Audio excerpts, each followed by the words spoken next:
আজকে আমি তোমাদের সঙ্গে শেয়ার করব আমার সিক্রেট হেয়ার অয়েল, যেটা আমি প্রায় 3 বছর ধরে ইউজ করছি। আজকে বানাচ্ছিলাম, ভাবলাম তোমাদের সঙ্গে শেয়ার করা যাক। তো চলো শুরু করা যাক।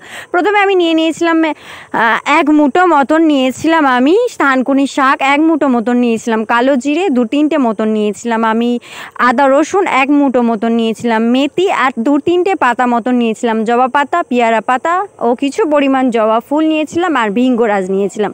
আর সাথে আমি দিয়েছিলাম 2টো পরিমাণ অ্যালোভেরা, আর 1 মুঠো মতো দিয়েছিলাম মেহেন্দি পাতা, ও 3টে মতন দিয়েছিলাম আমি আমলকি, আর একটা কুচু করে আমি দিয়েছিলাম পেঁয়াজ, কাঁচা পেঁয়াজ, আর সাথে দিয়েছিলাম কারি পাতা, ও দিয়েছিলাম কিছু পরিমাণ হলুদ, হালকা করে থেতো করা কাঁচা হলুদ, আর সাথে দিয়েছিলাম একটা মাঝারি সাইজের হাঁড়ি আমি নিয়েছিলাম, আর তাতে দিয়ে দিয়েছিলাম 3 বোতল নারকোল তেল দিয়েছিলাম। চাইলে তোমরা লুজও দিতে পারো বা এর থেকে বেশিও দিতে পারো, এটা করলে আমার অনেকটাই হয়। তো এর উপরে দিয়ে দিয়েছিলাম আমি কাঁচা হলুদটা, সঙ্গে সঙ্গে একটা সুগন্ধ এবং কালারফুল ছড়িয়ে গিয়েছিল। তার উপরে দিয়ে দিয়েছিলাম পেঁয়াজ কুচি, আর দিয়ে দিচ্ছিলাম এখানে অ্যালোভেরা কুচি।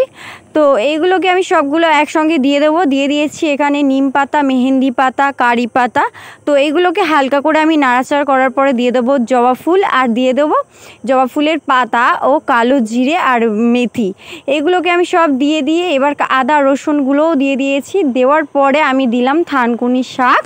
এবার এগুলোকে হালকা করে নাড়াচাড়া করব, আর এইটা করার সময় তোমরা হালকা আঁচে করবে, এটা নয়তো পুড়ে যাওয়ার সম্ভাবনা থাকে। তো হালকা হালকা করে আমি এটা নাড়াচাড়া করে নিয়েছিলাম। আর যখন দেখব যে এই রকম একটা কালার চলে আসবে, বুঝে নেবে যে এটা তেলটা একদম রেডি হয়ে গেছে। তারপরে একটা ছাঁকুনি দিয়ে আমি তেলটাকে ছেঁকে নিয়েছি, একটা কাঁচের শিশিতে রেখেছি।